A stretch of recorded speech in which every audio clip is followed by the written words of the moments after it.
Hola, saludos. Bien, este video va a ser como refuerzo académico, ¿sí? Un poco de refuerzo debido a que en el ejercicio de la última actividad noté varias fallas y es debido a que falta reforzar este tema.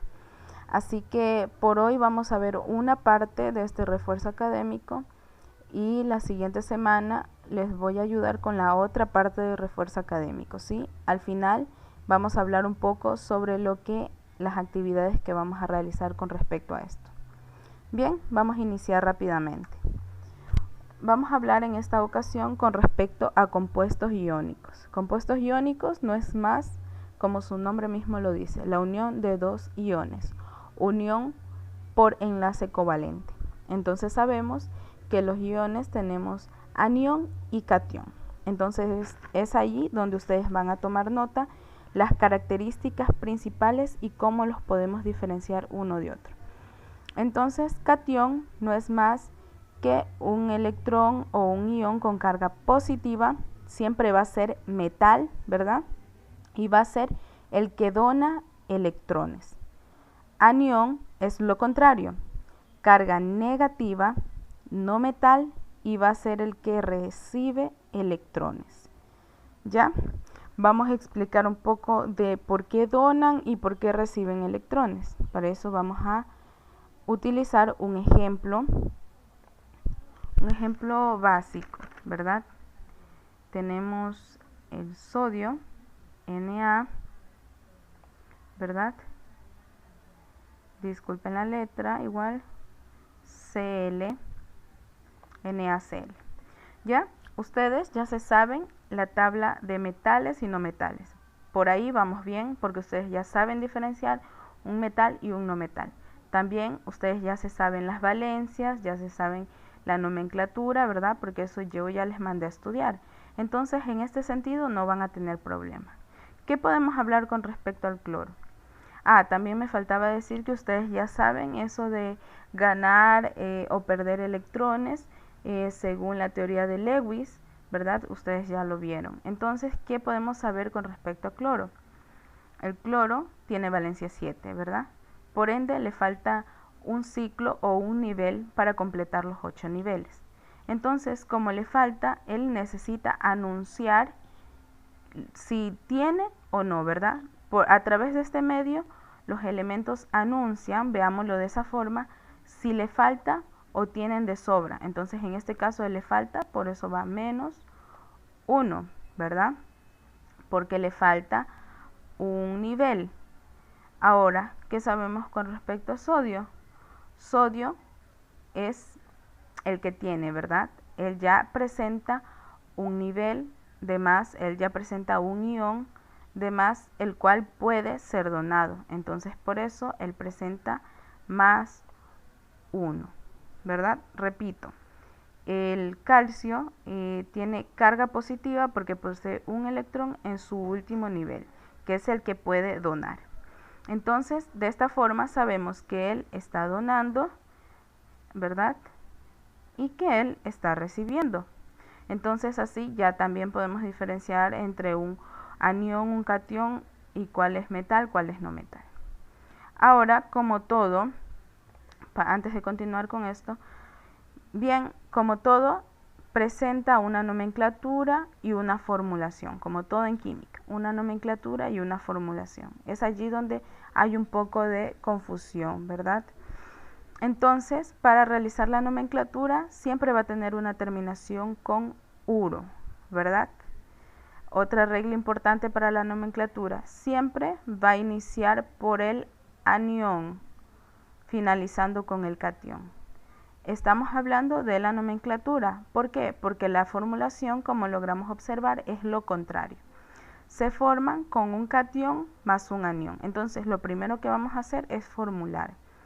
Tenemos NaCl. Siempre va a formar por el catión Na y termina con el anión Cl.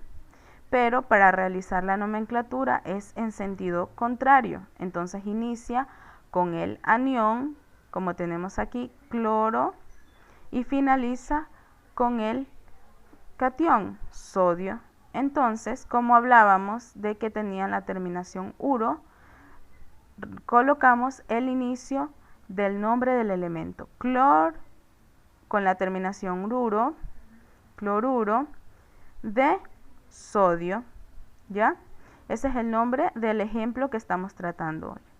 Bien, como observamos aquí en la imagen, ya está formado el compuesto, cloruro de sodio. Ahora observamos que no tiene, y ustedes dirán, ¿tiene 0? Pues no, vamos a observar qué sucedió allí. Estamos hasta donde conocemos quién dona y quién recibe electrón, ¿verdad? Entonces, el primer paso para formar o formular un compuesto es eliminar las cargas. Eliminamos, hacemos como que nunca lo conocimos. Positivo y negativo se van. Solo nos quedamos con el número de la carga, el valor. ¿Sí? Ahora, importante recordar que fue el error o lo que se les pasó por alto en la actividad de la semana. Hay que recordar siempre que el valor de la carga que posee un elemento para formar un compuesto necesita tener esta formación, una formación en X, ¿ya? Es decir, el valor de la carga va a ir al lado derecho e inferior del elemento contrario y el valor de la carga del otro va a ir al lado derecho inferior del elemento contrario. Entonces va a tener esta formación, no nos olvidemos, finalizando con el compuesto ya realizado, Na, ¿verdad? Ya sabemos que va a obtener este elemento, este número aquí, entonces Na1, cloro va a ser lo contrario en forma de X, 1, ¿verdad? Pero como sabemos que los 1 ya son significativos, ya no se los representa, entonces colocamos NaCl, automáticamente sabemos que aquí hay un 1, ¿ya? Entonces aquí nosotros tenemos correctamente formado un compuesto, ¿sí? Ahora bien, vamos a continuar. Ya teniendo claro la nomenclatura de estos compuestos, ¿verdad? Y la formulación, vamos a pasar a formulaciones de compuestos químicos, ¿sí? Como todo, tiene un origen, ¿verdad? Vamos a conocer compuestos binarios en esta semana con este video y con el siguiente video vamos a conocer los compuestos ternarios, ¿ya? Entonces, tanto compuestos binarios como ternarios y cuaternarios tiene un origen y es aquí donde parten, desde metal y no metal, como siempre, ¿verdad? Entonces, rápidamente vamos a explicar. Un metal más un oxígeno o un ion de oxígeno va a formar óxidos básicos no más. Ahora, un no metal más un oxígeno va a formar óxidos ácidos, ¿ya? Metal más oxígenos, óxidos básicos, no metal más oxígenos, óxidos ácidos. Bien, continuamos. Metal más una molécula de agua va a formar hidróxido, ¿sí? Y un no metal más una molécula de agua va a formar ácidos oxácidos. Finalizando con la unión entre un hidróxido y un ácido oxácido, vamos a tener como resultado una sal de cualquier tipo, pero va a ser una sal, ¿sí? Algo importante que recalcar, si ya tuvimos la unión entre un no metal con el oxígeno y ya conocemos qué se va a formar, entonces un no metal más hidrógeno, ¿qué va a formar? Nos va a formar hidrácidos, ¿ya? También tenemos una formación así de un metal más hidrógeno, pero no lo vamos a pronunciar hoy para no confundirnos. Continuamos entonces con lo que vamos a ver esta semana en este video, compuestos binarios. Compuestos binarios son los más simples, tienen dos tipos de átomos, no más, eso es un compuesto binario. Por lo general su nomenclatura es con la terminación uro. Si es sistemática, se usa prefijo y si es stock se usa números romanos. Ya habíamos visto la clase de nomenclaturas, ¿verdad? Ahora hay que hacer énfasis. Vamos a tratar solo de usar sistemática y stock. La tradicional ya no se la usa hace mucho tiempo, entonces la vamos a descartar. Entonces tenemos los primeros, los óxidos, ¿sí? Para nombrar un óxido vamos a tener clara esta regla. Siempre vamos a utilizar el prefijo al inicio dependiendo del número de valencia, ¿verdad? En el medio, óxido puede ser monóxido, dióxido, trióxido, dependiendo del número de valencia, ya lo había dicho. Entonces, seguido de la palabra óxido de, y asimismo, dependiendo del número de valencia del elemento y del compuesto, va a ser di, tri, tetra o penta, ¿sí? Ya vamos a ver un ejemplo. Con respecto al stock, asimismo, vamos a utilizar estos prefijos, seguido de la palabra óxido de, pero como ya sabemos acerca de la nomenclatura stock, se utiliza con números romanos. Algo que hay que hacer énfasis con la nomenclatura stock es que si ya posee un número 1, ya sabemos que hay un 1. Entonces no es necesario utilizar números romanos, ya sabemos que posee valencia 1. Asimismo, si el elemento a tratar posee una sola valencia, si sea 3, por ejemplo, el aluminio, ¿sí? Posee una sola valencia, el 3, ya sabemos que posee una sola valencia y ya sabemos que es el 3. Entonces, en esos casos no suelen colocar el número romano, el número 3, porque ya se sabe que ese elemento tiene una valencia y el número que es 3. ¿Ya? Hay que tener claro eso porque a veces en ejercicios se nos presentan estos casos y bueno, pilas con eso. Entonces tenemos óxidos, ya sabemos cómo se forman para realizar su nomenclatura. Ahora vamos a ver un ejemplo, varios ejemplos. Óxidos, tenemos trióxido de dihierro, como observamos. Trióxido, ya sabemos cómo se realiza la nomenclatura, ya lo vimos aquí. Se inicia desde el anión y finaliza con el catión. Anión y finaliza con el catión.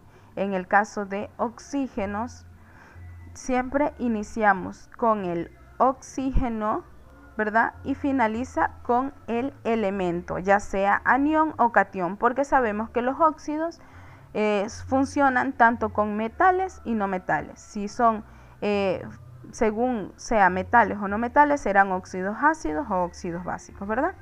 Entonces, primero nombramos el óxido y luego el elemento. Entonces, trióxido de dihierro, trióxido de dihierro, óxido de hierro 3, ¿verdad? Vamos a observar el siguiente ejemplo, óxido de plata.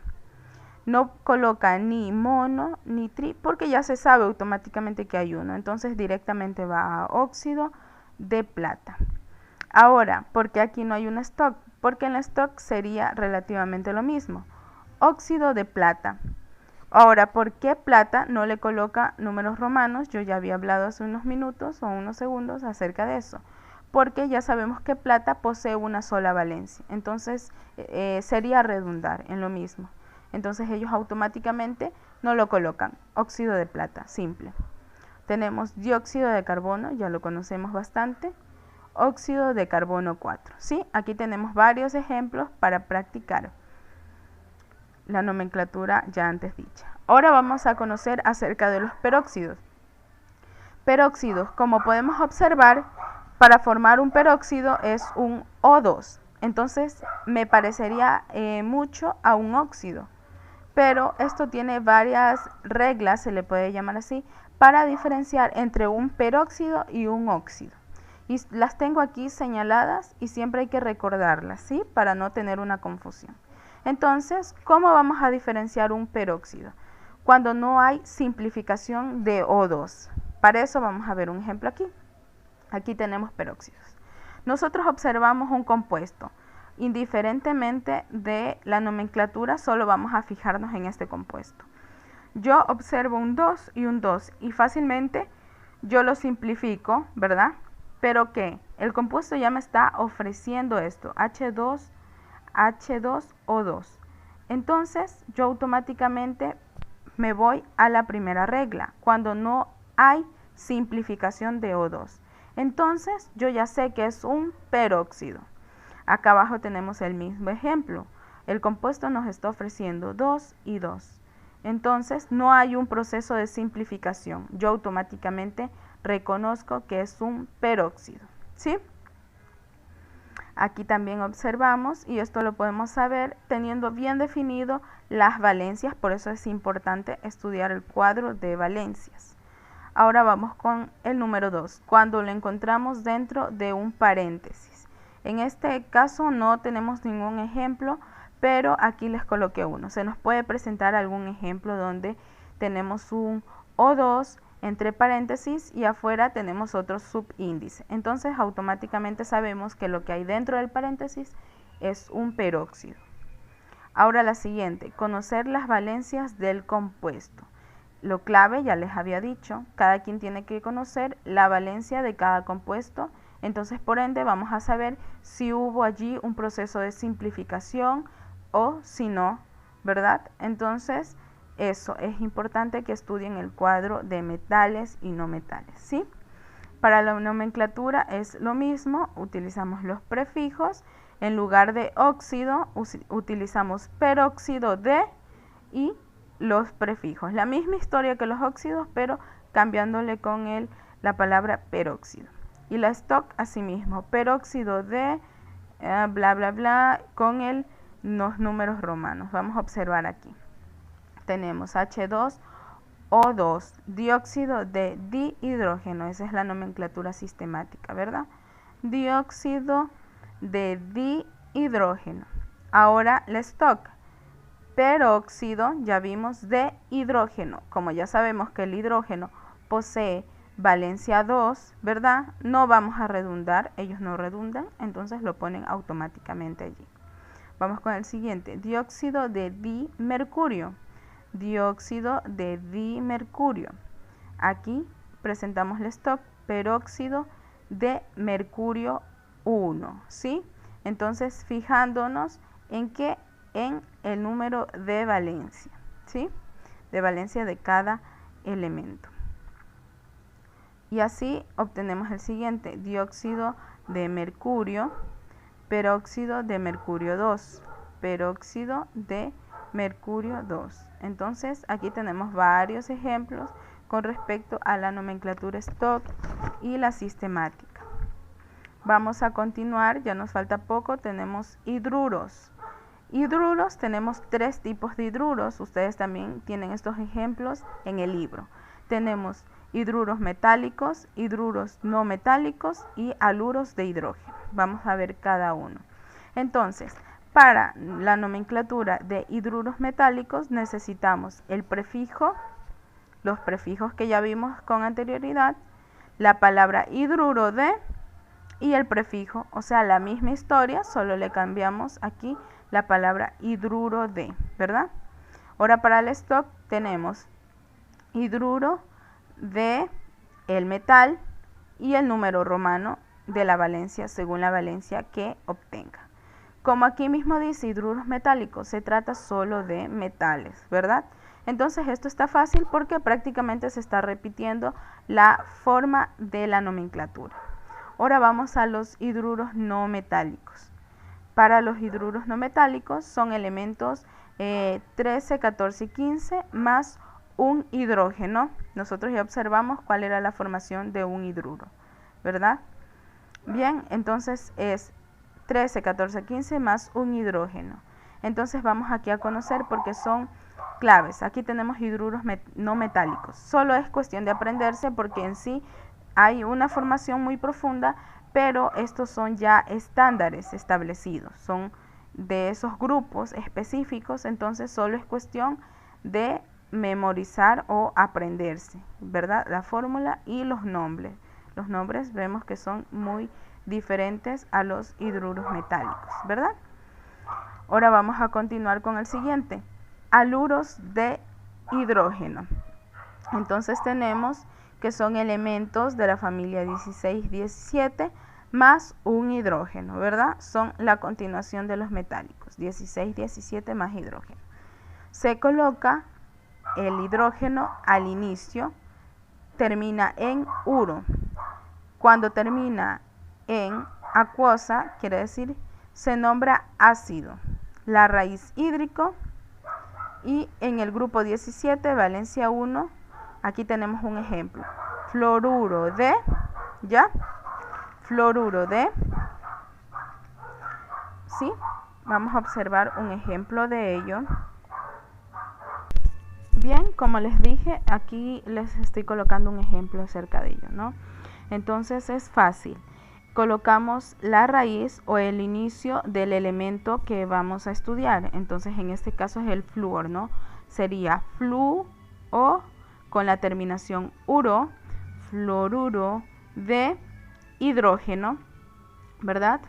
Asimismo, cloruro de hidrógeno, pero aquí tenemos sulfuro de dihidrógeno. Entonces es allí donde yo les indicaba que se coloca el prefijo dependiendo del número de valencia que está recibiendo el hidrógeno. Recordemos que él recibe de parte del sulfuro, entonces el hidrógeno posee 2 gracias al azufre.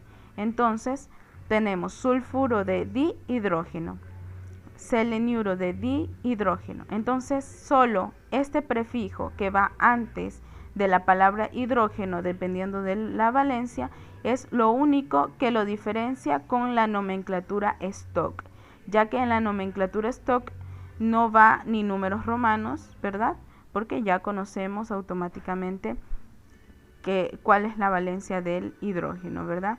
Entonces tenemos fluoruro de hidrógeno, cloruro de hidrógeno, sulfuro de hidrógeno, seleniuro de hidrógeno, ¿verdad?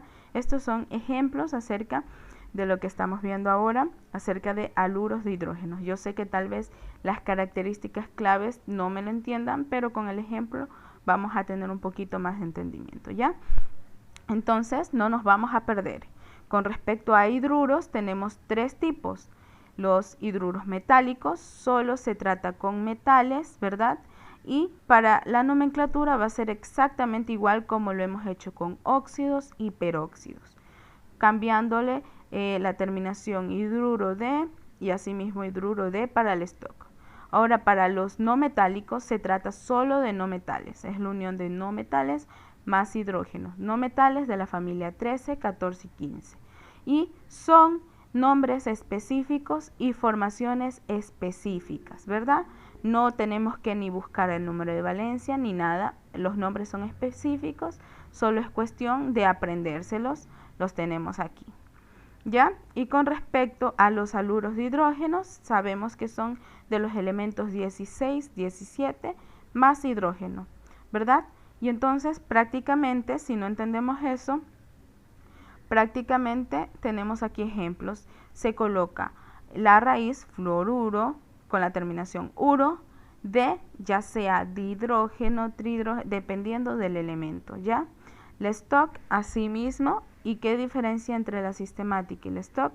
Es que en la sistemática, antes de la palabra hidrógeno, vamos a observar qué valencia es atribuido el hidrógeno de parte del elemento y según eso colocamos el prefijo inicial, di, tri, tetra, ¿ya? Ahora vamos a pasar con el último. Tenemos sales binarias. Como ya habíamos visto con anterioridad, para formar una sal se necesita tener un hidróxido más un ácido oxácido. Esa es la formación de una sal. Este es el caso de las sales binarias. Por ende, para un compuesto que sea sal binaria no va a tener ni hidrógeno ni oxígeno. Estaba de más decirlo, pero es importante recordar. No va a formar parte ni hidrógeno ni oxígeno. Entonces es la formación entre un metal y un no metal. Ejemplo, tricloruro de boro. Entonces este cumple con la formación normal, la formación o la nomenclatura específica o general que estamos colocando aquí. Nomenclatura uro, si es sistemática se usa prefijos, si es stock se usa romanos. Tricloruro de boro, ¿sí? Aquí tenemos el ejemplo, boro y el cloro. Va a depender mucho de el número de valencia que posee, y ya sabemos de qué sentido a qué sentido se realiza la nomenclatura de estos compuestos, ¿verdad? Siempre del lado derecho a izquierdo, ¿sí? Vamos a observar, entonces aquí tenemos varios ejemplos de ellos, ¿sí? Cloruro de sodio, cloruro de sodio. Recordemos que solo estamos viendo sistemática y stock porque la tradicional ya no se la usa, ¿sí? Entonces, yo les voy a colocar varios ejercicios para que realicen esta semana. Sabemos que las actividades se las realiza hasta el día viernes o máximo sábado, dependiendo de que se quede de acuerdo en la clase, ¿sí? Entonces, en los ejercicios de la semana, por favor, a conciencia, vamos a resolverlo, ¿sí? Sabemos que yo no voy a estar presente para observar si tal vez copian o no. Lo importante es que yo quiero que practiquen para que ustedes tengan un conocimiento para futuro, no para ahora, ¿sí? Muchas gracias por su atención y los espero con el siguiente video. Gracias.